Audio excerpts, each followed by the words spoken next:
Mari kita awali majelis ilmu ini bersama-sama memohon ridho dan berkah Allah. Kita sertakan Allah dalam majelis ini dengan menyapanya, dengan membaca basmalah. Bismillahirrahmanirrahim.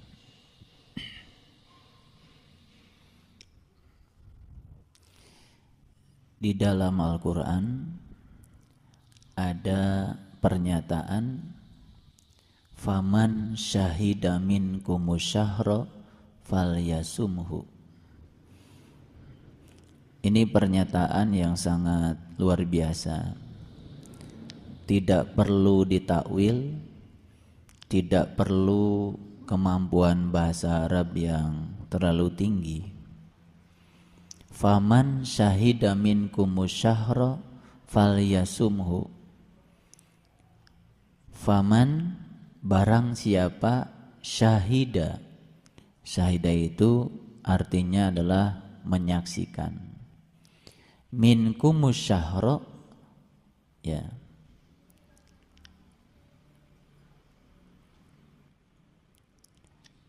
Menyaksikan apa? Menyaksikan syahra. Syahra itu adalah bulan. Falyasumhu, maka laksanakan saum. Berdasarkan ayat itu kita bisa mengambil kesimpulan bahwa orang-orang yang boleh melaksanakan saum adalah orang-orang yang sudah melihat bulan, yang sudah menyaksikan bulan. Faman syahida minkumus syahra falyasumhu. Barang siapa yang menyaksikan bulan, maka mereka hendaklah melaksanakan saum. Ini simetri dengan perintah Allah tentang saum. Ya ayyuhalladzina amanu kutiba alaikumus syiyam. Hai orang-orang yang beriman, diwajibkan kepadamu untuk melaksanakan saum, gitu. Sebagaimana yang sudah diwajibkan kepada umat-umat yang terdahulu, supaya kamu menjadi orang-orang yang bertakwa.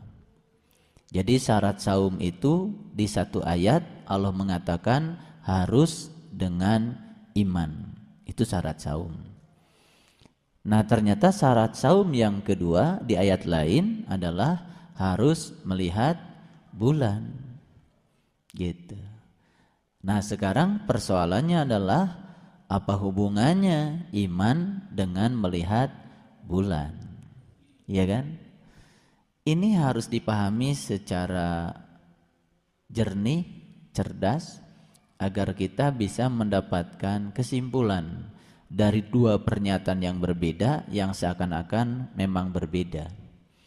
Jadi di satu ayat syaratnya saum itu adalah iman. Di ayat lain Allah menyatakan syarat saum itu adalah harus melihat bulan. Kata-katanya sederhana. Faman syahida minkumus syahra falyasumhu. Jadi orang itu kalau belum melihat bulan ya jangan saum. Nah, sekarang apa hubungannya melihat bulan dengan iman? Kalau melihat bulan yang biasa tentu saja tidak ada hubungannya dengan iman. Tapi kalau melihat bulan yang hakikat, melihat bulan yang sejati sebagaimana yang dinyatakan Nabi kepada para sahabat, ini hadisnya hadis sahih muttafaq alaih. Kelak kamu akan melihat Tuhanmu seperti kamu melihat bulan purnama. Ini muttafaq alaih, artinya hadis yang tidak perlu diragukan lagi. Dalam kumpulan hadis Bukhari Muslim itu adalah hadis nomor 2003. Jadi nomornya saya sebut supaya nanti kita kalau mencarinya mudah.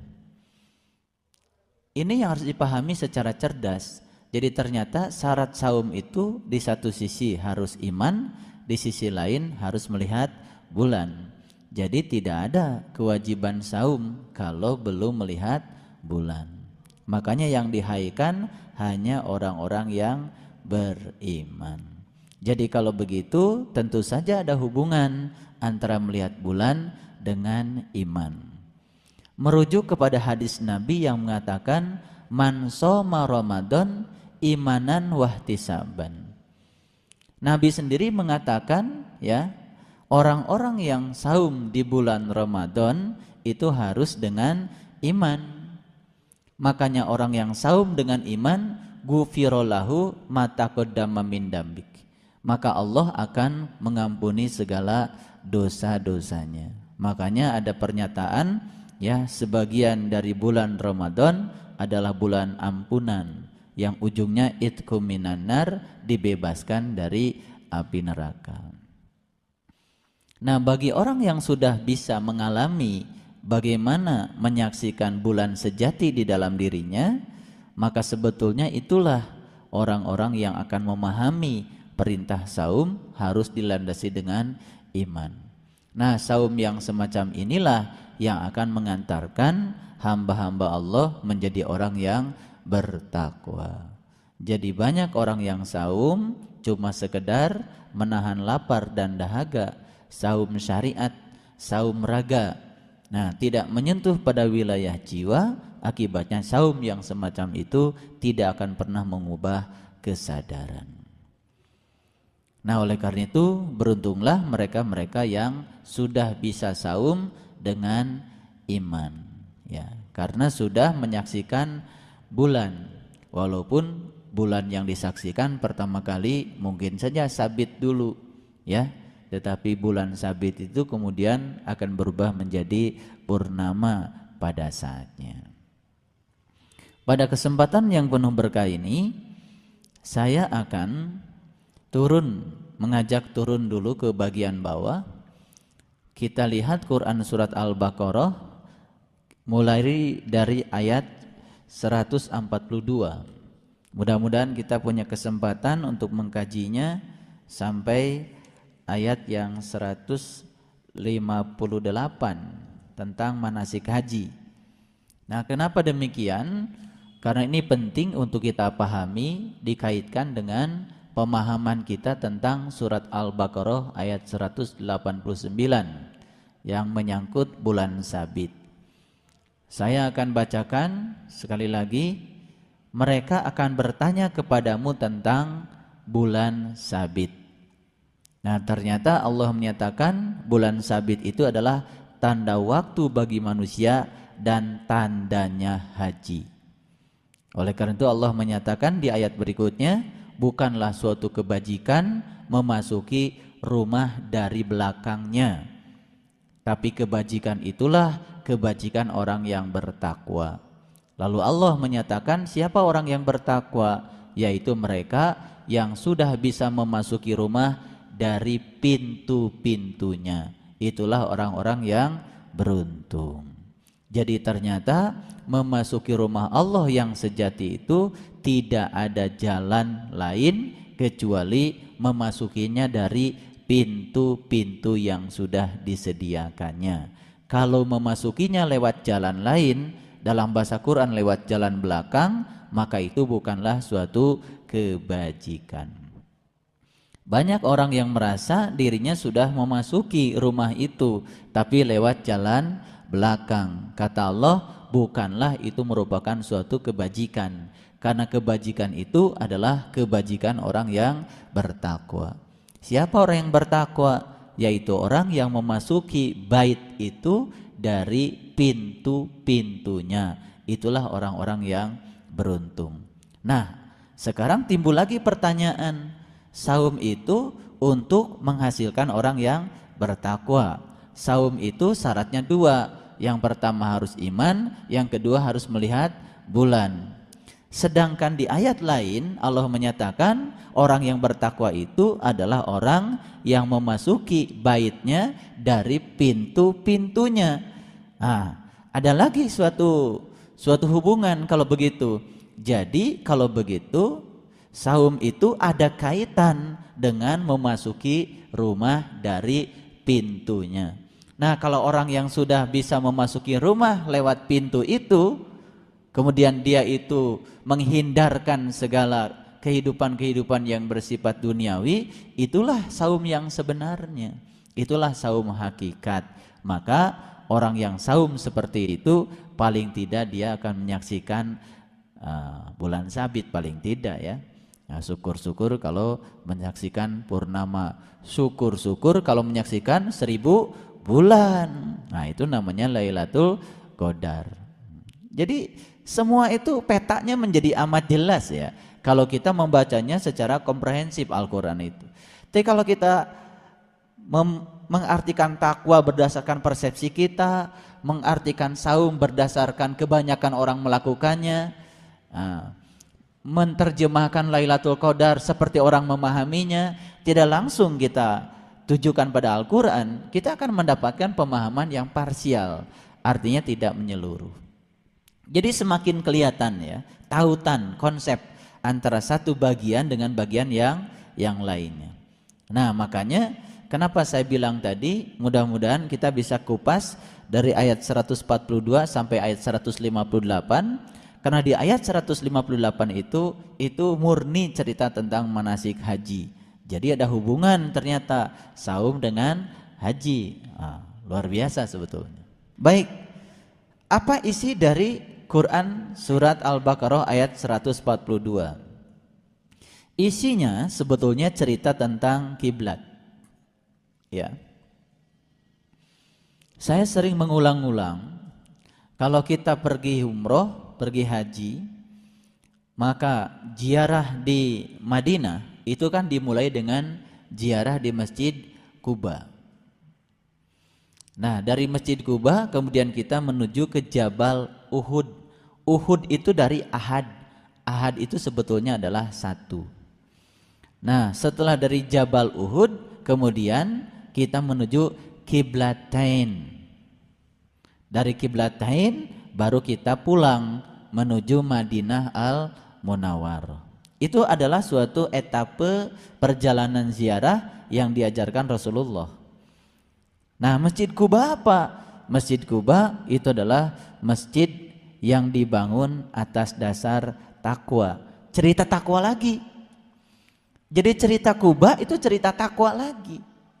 Jadi memasuki Masjid Quba yang sebenarnya adalah harus dengan takwa. Sedangkan takwa di ayat tadi dikatakan memasuki pintu lewat pintu, memasuki bait lewat pintu-pintunya. Nah, ketika kita masuk ke Masjid Quba secara syariat, biasanya kan kita melaksanakan sholat sunat tahiyatul masjid. Lah, apa bedanya dengan memasuki masjid-masjid yang lain? Kan kalau memasuki masjid yang syariat memang disunatkan tahiyatul masjid. Nah, tahiyat itu artinya menghormati. Masjid itu adalah tempat. Tahiyatul masjid, sholat menghormati masjid. Memangnya kita nyembah masjid? Bukan. Kita itu adalah menyembah Baitullah. Baitullah itu bukan tempat. Baitullah ya Allah itu sendiri. Jangan kita memandang kalau ada rumah ada orangnya. Orang dan rumah berbeda. Tapi kalau kita memandang kata Baitullah dengan Allah, jangan seperti kita memandang kita dengan rumah kita. Ada rumahnya, ada penghuninya. Tidak seperti itu. Pada tingkat yang lebih tinggi lagi dari pemahaman spiritual, Baitullah itu apa? Ya Allah itu sendiri. Itu pada tingkat yang lebih lanjut. Nah, makanya memasuki Baitullah adalah memasuki Allah sebetulnya. Nah, jadi oleh karena itu maka ziarah di Madinah itu dimulai dengan apa? Memasuki Masjid Quba. Nah, Masjid Quba itu ada hubungannya dengan takwa. Bagaimana memasuki bait supaya kita takwa? Bagaimana memasuki bait dengan jalan takwa? Memasuki bait dengan jalan takwa kata Allah adalah masuki dari pintu-pintunya. Berarti Masjid Quba itu ada pintunya. Iya dong, kalau nggak ada pintunya nggak bisa kita masuk. Nah, tetapi pintu yang mana? Pintu yang mana? Pintu yang disediakan oleh Allah secara khusus. Jadi kalau begitu Masjid Quba tidak di sana. Masjid Quba ya di sini. Lebih dekat kepada kita melampaui dekatnya urat leher kita. Makanya setelah memasuki Masjid Quba, berikutnya kita akan memasuki Jabal Uhud. Jabal itu kan gunung, Uhud itu adalah ahad. Ahad itu satu. Jabal Uhud adalah gunung tempat menyatu. Makanya Jabal Uhud itu ya, Jabal Uhud itu panjangnya 7 kilo. Muncul lagi di situ angka 7, luar biasa. Nah, ternyata yang luar biasa di Jabal Uhud itu pernah terjadi perang Uhud. Nah, perang Uhud itu sahabat Rasul semuanya 100. Yang meninggal 70, yang hidup 30. Luar biasa lagi. Ya, angka yang muncul di situ adalah angka 7 dan 3. Ketika kita bisa mengkosongkan yang 7, itu namanya mematikan yang 7, maka kita akan mendapatkan kehidupan 3. Betul nggak? Ya. Yang 3 itu apa? Nur Insani, Nur Muhammad, dan Nurullah. Nanti kita akan bahas di sini. Di rentetan ayat ini akan kita bahas. Ini biasa mukadimahnya dulu supaya masuknya nanti tidak terlalu sulit. Pemanasan dulu. Luar biasa ya. Jabal Uhud itu panjangnya 7 km. Sahabat Rasul yang terlibat perang Uhud 100, yang meninggal 70 dan yang hidup 30. Memang untuk bisa menghidupkan itu harus dengan cara mematikan. Nah, saya pernah cerita, kalau kita punya telur itu kalau dipecahkan dari luar, semua bakal kehidupan di dalam telur itu hancur. Paling jadi telur mata sapi. Jadi kalau telur dipecahkan dari luar, dipecahkan dengan kekuatan dari luar, semua bakal kehidupan di dalam telur itu musnah. Tapi kalau telur itu dipecahkan dengan kekuatan dari dalam, maka ternyata begitu pecah menghasilkan suatu kehidupan baru yang bernama anak ayam. Dan anak ayam nanti jadi ayam remaja, setelah itu dewasa kawin, menghasilkan puluhan telur lagi, dipecahkan lagi dari dalam, menghasilkan kehidupan. Satu telur bisa menghasilkan miliaran kehidupan. Demikian juga belajar spiritual. Kalau belajar spiritual dengan kekuatan dari luar, begitu yang mendorong tidak ada, mati. Tidak ada kehidupan spiritual. Tapi kalau spiritual itu dibangun dengan kekuatan dari dalam, dari malak dari dalam, dari tekad dari dalam, dari rasa dari dalam, itu yang akan menumbuhkan kehidupan spiritual. Jadi kenapa banyak orang seperti sudah berspiritual tetapi tidak hidup spiritualnya, boro-boro menghidupkan dirinya, boro-boro menghidupkan lingkungannya, menghidupkan dirinya saja dia tidak bisa karena dia sangat bergantung pada kekuatan dari luar. Itulah spiritualnya syariat. Makanya kalau orang belajar agama dari syariat cuman disembah raga, dia cuma mengandalkan dorongan-dorongan dari luar, isin upami teu ngaos, isin upami teu salat, isin upami teu puasa. Dorongannya semua dari luar, tidak akan pernah menumbuhkan kehidupan. Dorongan dari luar bahkan justru akan mematikan kehidupan yang di dalam. Tetapi kalau dorongan dari dalam, kekuatan dari dalam, itu yang menghasilkan banyak kehidupan. Makanya banyak orang yang belajar spiritual dengan dorongan dari dalamnya, bukan sekedar dia menghidupi dirinya sendiri, tapi dia memberikan manfaat kehidupan pada orang lain. Ayo kita pecahkan telur itu dari dalam, dengan kekuatan dari dalam. Jangan pecahkan dengan kekuatan dari luar. Bagaimana memecahkan telur dari dalam? Bagaimana membangun kekuatan dari dalam? Kekuatan dari dalam diri kita yang luar biasa adalah kekuatan Allah. Karena Dia yang maha kuat. Disebutnya juga Al-Qawi, yang maha kuat. Jadi kalau kita ingin membangun kekuatan dari dalam, berarti dengan cara mengenalkan diri kita kepada Allah. Jadi cocok dengan kata-kata Nabi yang mengatakan bahwa awalnya agama adalah ma'rifatullah. Nah, ma'rifatullah inilah yang akan membangun kekuatan dari dalam. Jadi kalau belajar agama dari syariat sama saja dengan memecahkan telur dari luar. Tapi belajar agama dengan memulainya dengan ma'rifat itu sama dengan memecahkan telur dengan kekuatan dari dalam. Makanya beda. Orang yang cenderung pada kekuatan dari luar, ikhlasnya sulit. Ikhlasnya pun ikhlas-ikhlasan. Tapi orang yang memecahkan kekuatan dirinya dari dalam, ikhlasnya ikhlas yang benar. Nah, makanya kenapa kita tidak maju-maju dalam belajar spiritual? Karena kita terlalu mengandalkan kekuatan dari luar. Itulah yang disebut dengan ria. Ada ria nifak, ada ria adat. Ria nifak itu artinya melakukan sesuatu karena ada keinginan, ada muatan. Itu masih dorongan dari luar.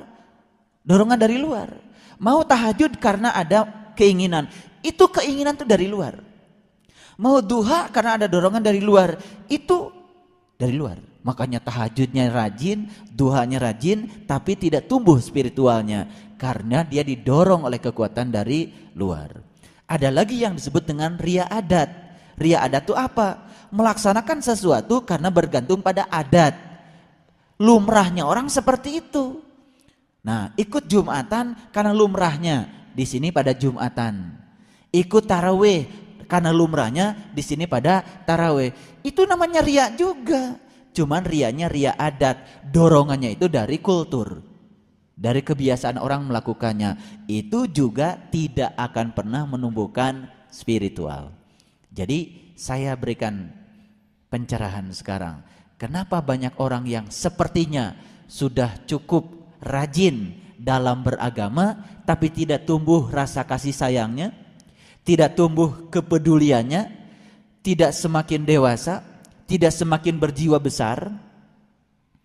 Saya sampaikan kemarin waktu di radio, ciri orang yang berjiwa besar salah satunya apa?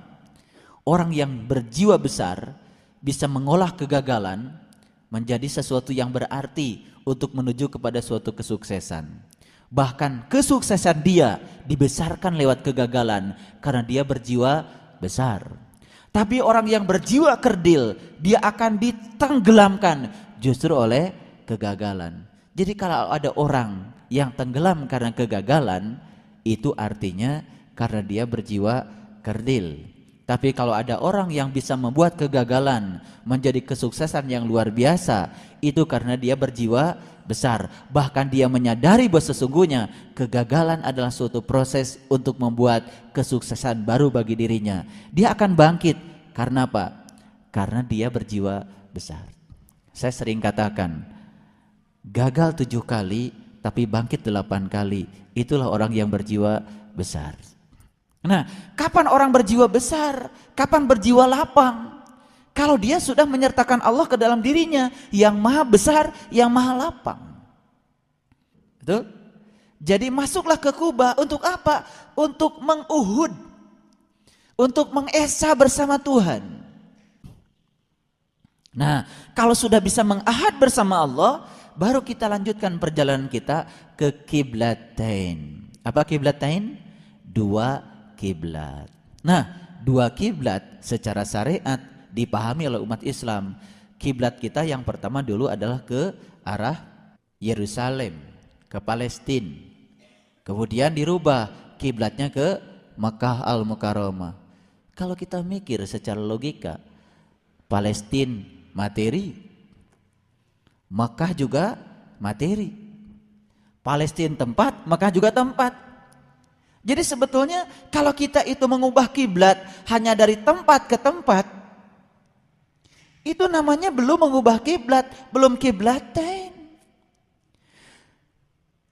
Kita katakan sudah mengubah kiblat, tapi dari materi ke materi, cuman materi yang berbeda, untuk nama yang berbeda, itu belum kiblatain. Kiblatain itu kalau kita mengubah kiblat dari materi kepada yang tidak materi, itu namanya kiblatain. Jadi pada tingkat spiritual awal Nabi Muhammad itu kiblatnya karena belum tahu dan kenal kepada Allah, mungkin saja masih yang bersifat materi. Tapi dengan perjalanan spiritualnya berubah kiblatnya kepada yang melampaui materi. Itu namanya kiblatnya dua, kiblatain. Jasmani kita materi, jasmani kita dihadapkan pada materi, tapi jiwa kita bukan materi, harus dihadapkan pada yang bukan materi. Jadi kalau kita sholat itu harus dua kiblatnya, satu materi dihadapkan pada materi untuk keseragaman materi sehingga kelihatan menjadi luar biasa rapinya, betul nggak? Tetapi jiwa kita yang tidak materi tidak bisa dihadapkan pada materi, dia harus dihadapkan pada yang melampaui materi. Itu pembukaannya. Sekarang kita baca ayatnya. Ayat 142. A'udzubillahi minasyaitonirrajim. Bismillahirrahmanirrahim. Ya. Sayaqulus sufaha'u minan nas ma wallahum an qiblatihim. Ya. Allati kanu 'alaiha. Orang-orang yang ini diterjemahkan yang kurang akalnya. Ya, saya sih tidak terlalu keberatan dengan ini, karena menurut Nabi akal itu adalah cahaya yang di dalam kolbu. Jadi ada hadis Nabi yang mengatakan bahwa definisi akal itu menurut Nabi adalah cahaya yang di dalam kolbu. Ini luar biasa. Jadi akal itu ternyata cahaya yang di dalam kolbu. Jadi artinya kalau orang belum tahu cahaya yang dalam kolbu, berarti menurut ayat ini cocok, itu kurang akal. Karena kita sering menerjemahkan akal itu kan pikiran, kecerdasan, ya kan? Bukan, kata Nabi, akal adalah nurun kolbi. Jadi cahaya yang di dalam kolbu. Makanya kalau orang yang sudah cerah, kolbunya sudah bercahaya, beda. Kecerdasan intelektualnya akan terdorong oleh kecerdasan spiritualnya karena dia sudah memiliki akal. Makanya ulul albab sering diterjemahkan orang-orang yang berakal, gak masalah. Padahal sebetulnya ulul albab dua kata, ulu albab. Ulu itu kalau bahasa Arab artinya pemilik. Albab itu dari lub. Lub itu bagian yang terdalam dari kolbu. Jadi kalau orang yang sudah tahu kolbu dan sudah masuk ke bagian yang dalamnya, bagian dalam dari kolbu itu namanya lub, maka dia menjadi ahlul bait, ahli baitullah. Sering disebut juga ulu albab. Nah, kalau orang sudah masuk ke dalam kolbu, ke bagian yang dalamnya, sudah masuk ke lubnya, berarti dia sudah bertemu dengan nur alan nur. Makanya disebutnya juga ulul albab. Nah, di Quran dikatakan ulul albab itu adalah orang yang sudah mengingat Allah dalam keadaan berdiri, duduk, dan berbaring. Simetri lagi, cocok. Ya, ini kajiannya agak berat. Kalau dengan kecerdasan spiritual enteng-enteng saja. Jadi sayaqulu sufaha minan nas, orang-orang yang kurang akalnya. Jadi saya menyetujui terjemahan ini, ya. Di antara manusia akan berkata, ya, apakah yang memalingkan mereka dari kiblatnya yang dahulu mereka telah berkiblat kepadanya? Itu. Jadi kalau orang yang nanya kayak gitu pasti orang yang kurang akal. Gitu. Ngerti nggak? Apa sih yang memalingkan kiblatmu dari kiblatmu yang telah terdahulu? Kalau di sini dalam kurungnya banyak. Kiblat yang dahulu dalam kurung Baitul Maqdis. Kalau mau jujur, Baitul Maqdis apa sih artinya? Baitul Maqdis itu adalah tempat yang pernah dimasuki oleh Nabi Musa. Jadi sebetulnya suatu tempat yang suci. Bahkan Nabi Musa ketika mau masuk ke situ dilarang menggunakan kedua terompahnya. Jadi sebetulnya kalau Baitul Maqdis dalam kurung ini hanya diterjemahkan Palestina atau Yerusalem, itu juga keliru. Jadi kita itu harus melakukan suatu revolusi kiblat. Dari kiblat yang bersifat materi kepada kiblat yang melampaui itu. Dari mana perintah revolusi? Dari Quran. Li'ilafi Quraisy ila fihim rihlatas sita'i was-soif falyabudu rabba hadal bait. Kan gitu. Falyabudu rabba hadal bait. Jangan kau sembah rumah itu, tapi sembahlah yang punya rumah itu. Jadi kalau pada tahap awal manusia tahu kiblat itu adalah materi, dengan revolusi yang diinginkan Allah dalam Quran surat Al-Quraisy, harusnya manusia segera bertransisi dari kiblat yang materi kepada kiblat yang non materi. Falyabudu rabb hadzal bait. Jangan sembah rumah itu, sembah yang punya rumahnya.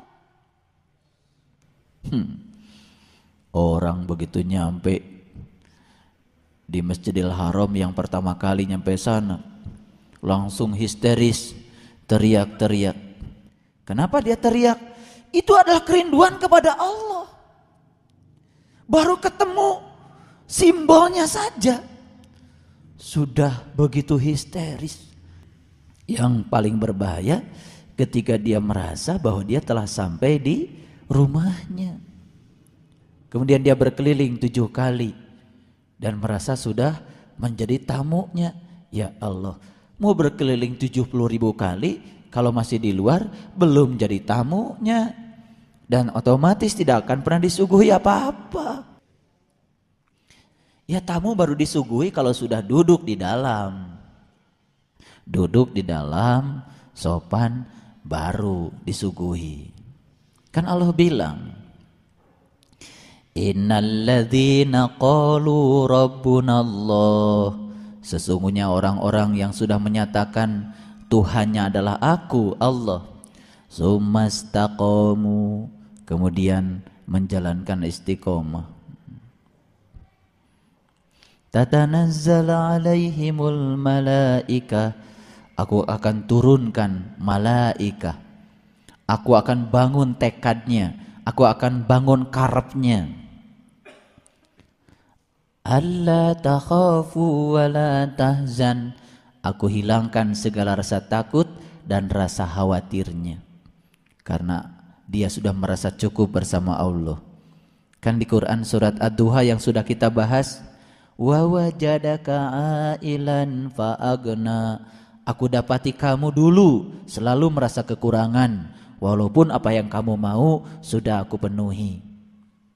Tapi terus saja merasa kekurangan, fa'agna, kemudian aku mencukupkannya.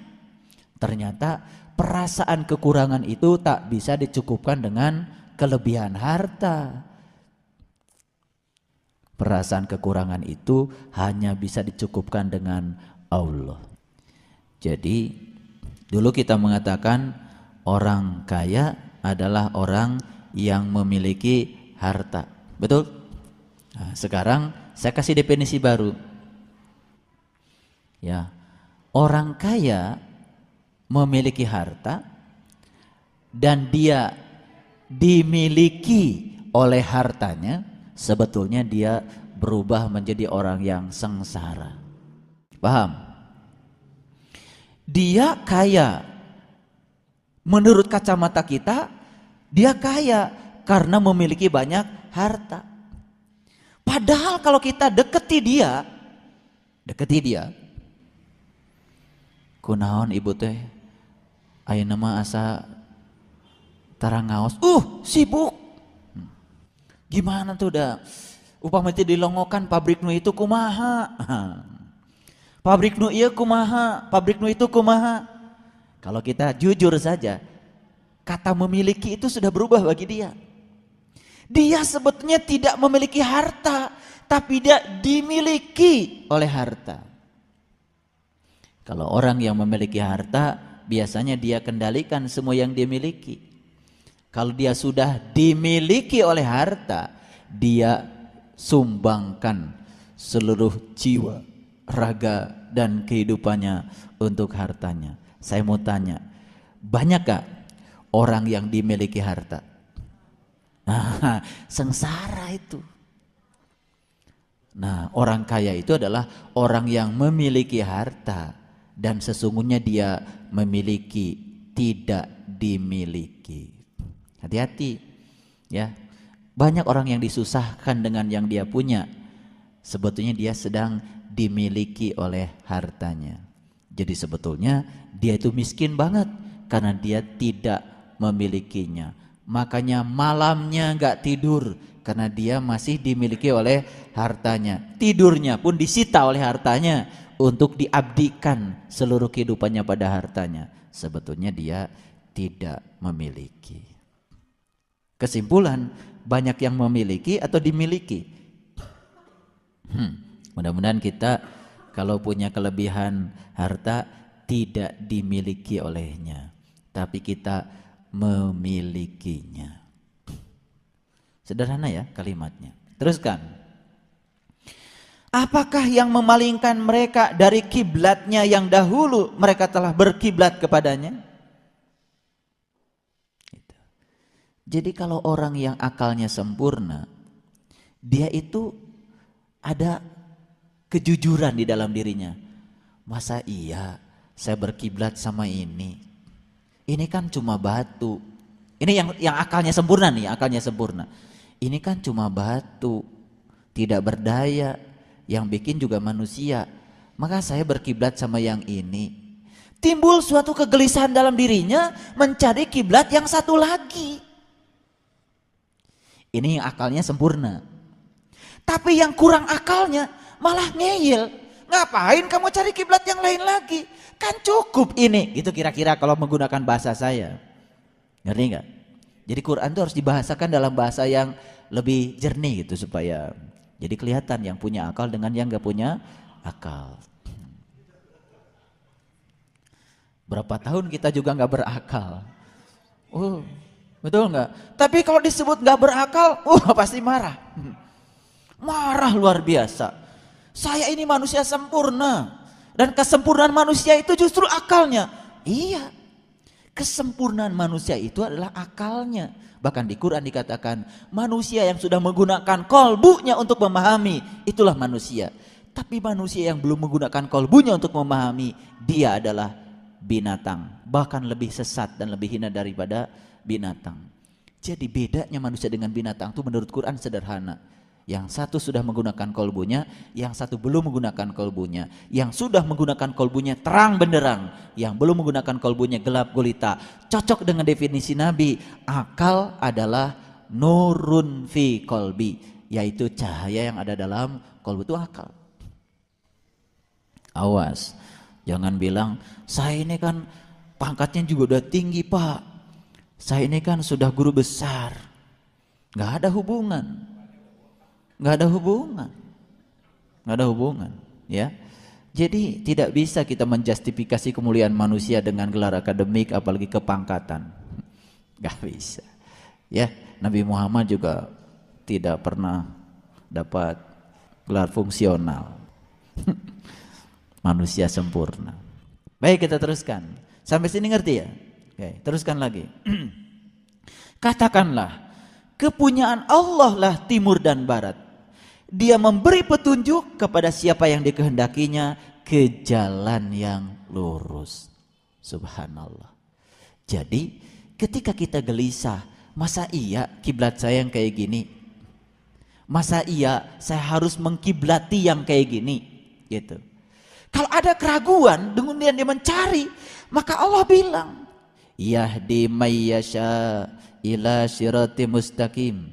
Aku akan tunjuki kamu ke jalan siratal mustaqim. Masih ingat dulu waktu saya membahas Quran surat Ad-Duha, fa ammal yatima fala takhar wa ammas sa'ila fala tanhar. Aku dapati kamu dulu suka berlaku sewenang-wenang pada yatim. Aku dapati dulu kamu suka menghardik yang minta-minta. Masih ingat itu? Ada yang minta dari dalam, ada yang minta-minta dari dalam, kita hardiknya. Betul nggak? Kata yang di dalam, jujurlah kamu, amanahlah kamu, dorong dari dalam. Tapi karena dia itu didorong oleh kekuatan dari luar, kehidupan dari dalam gak hidup. Subhanallah. wadduha wallaili idza saja ma waddaka rabbuka wa ma qala walal akhiratu khairul laka minal ula wala sawfa yutika rabbuka fatarda alam yajid kayatiman fa'awa. Aku dapati kamu dulu yatimmu itu tidak ada lindungannya, tidak ada pelindungnya. Aku lindungi kamu. Fa ammal yatima fala takhar. Aku dapati juga kamu dulu dalam keadaan berlaku sewenang-wenang kepada yatim. Fa ammas sa'ila fala tanhar. Kamu juga suka menghardik yang minta-minta. Dikira-kira yang minta-minta nih pengemis. Bukan. Yang sering kita hardik tuh yang minta dari dalam. Bangunlah bangun, kata yang dari dalam. Tuluh. Itu menghardik sebetulnya. Cuman berapa banyak orang yang sadar dengan Quran surat Duha itu. Ari ngiluan taraweh mau ngal peting. Imam maca aduha. Lulu gua. Padahal jelas. Wa ammasa ila fala tanhar. Kamu itu suka menghardik yang minta-minta. Yang minta dari dalam luar biasa. Kata yang dalam ngaji. Engke eta mah. Ngaji mah ya isuk. Itu. Tahajud, salat, dorongan dari dalam luar biasa. Karena yang dari dalam itu cuma minta didekatkan pada Allah sajalah, itu saja. Tapi kita hardiknya dia. Jelas. Subhanallah. Luar biasa. Katakanlah, kepunyaan Allah lah timur dan barat. Dia hanya memberi petunjuk kepada siapa yang dikehendakinya. Tolong perhatikan. Yahdi mayyasha ila siratim mustaqim. Allah akan menunjukkan kepada yang dia kehendaki ke jalan siratal mustaqim. Siapa yang akan dikehendaki? Yang tadi itu, yang gelisah. Ada apa sih pada diri saya, kok saya merasa kurang? Padahal pangkat sudah naik, mobil sudah kebeli, kue lebaran sudah banyak. Tapi ada yang kurang pada diri saya. Apa sih yang kurang itu? Gak ngerti mereka. Sebetulnya yang kurang itu adalah Allah belum bersama dia. Karena kata Allah, tidak ada yang bisa menutupi kekurangan-kekuranganmu kecuali aku. Wa wajadaka ailan fa'agna. Kamu selamanya akan merasa kurang sebelum aku hadir mencukupkan kamu. Makanya begitu Sayyidina Umar diimankan, disahadatkan oleh Rasulullah. Beliau mengatakan hasbi Allah. Saat itu seluruh harta kekayaannya, ya Rasul, aku sumbangkan seluruh kekayaanku untuk perjuanganmu. Bagaimana dengan keluargamu Umar? Hasbi Allah. Perasaan kurang itu langsung musnah seketika ketika Allah hadir ke dalam diri seseorang. Makanya berapapun dia banyak harta, kalau dia merasa kurang, tidak akan pernah berbagi kepada siapapun. Makanya orang yang sudah berbagi kepada orang lain karena hartanya banyak, karena dia sudah merasa cukup dengan Allah. Jadi apa yang bisa membebaskan seseorang dari sifat kikir? Cuma satu, bersama dengan Allah. Ini penting. Kepunyaan Allah lah timur dan barat. Dia memberi petunjuk kepada siapa yang dikehendakinya ke jalan siratal mustaqim. Jadi untuk mendapatkan kiblat yang satu lagi, Quran mengajarkan kamu harus menghendaki untuk mendapatkan syirat al-mustaqim. Betul? Subhanallah. Wala sawfa yutika rabbuka fatarda alam yajidka yatiman fa'awa wa wajadaka dhallan fahada. Pada saat itu aku dapati kamu dolan, bingung, jalan ke sana, jalan ke sini, ngaji ke sana, ngaji ke sini, udah baca itu, baca ini, kamu masih saja dolan, bingung. Ketemulah dengan Pak Hada.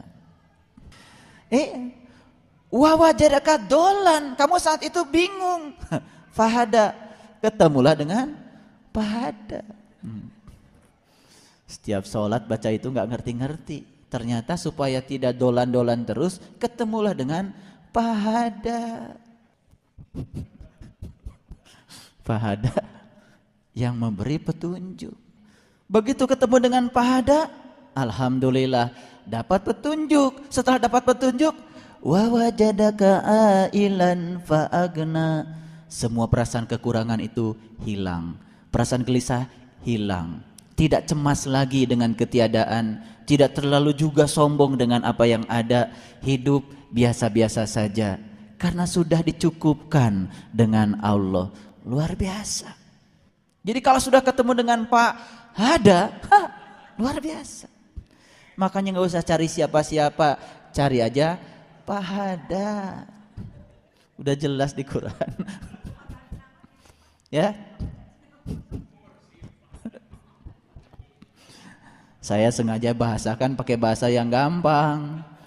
Nanti kalau ada orang baca Quran surat Ad-Duha langsung tahu, oh iya. Saya dulu kerjanya dolan. Baru berhenti setelah ketemu dengan Pahada. Subhanallah. Baik, kita teruskan. Ya. Dan demikianlah kami telah menjadikan kamu umat yang adil dan umat pilihan. Apa kita tidak mau jadi umat pilihan? Umat yang adil. Apa artinya adil? Adil itu artinya dia sudah di tengah. Sudah tidak lagi terombang-ambing oleh pasang surut kehidupan dunia. Adil yang saya maksud bukan adilnya bahasa pengacara. Bukan adilnya bahasa jaksa, bahasa hakim. Bukan. Adil itu artinya apa? Adil itu artinya sudah tidak terombang-ambing lagi oleh pasang surut kehidupan dunia. Begitu dia ketemu dengan kiblat yang sesungguhnya, dia menjadi orang yang adil, bahkan dia menjadi orang-orang yang pilihan.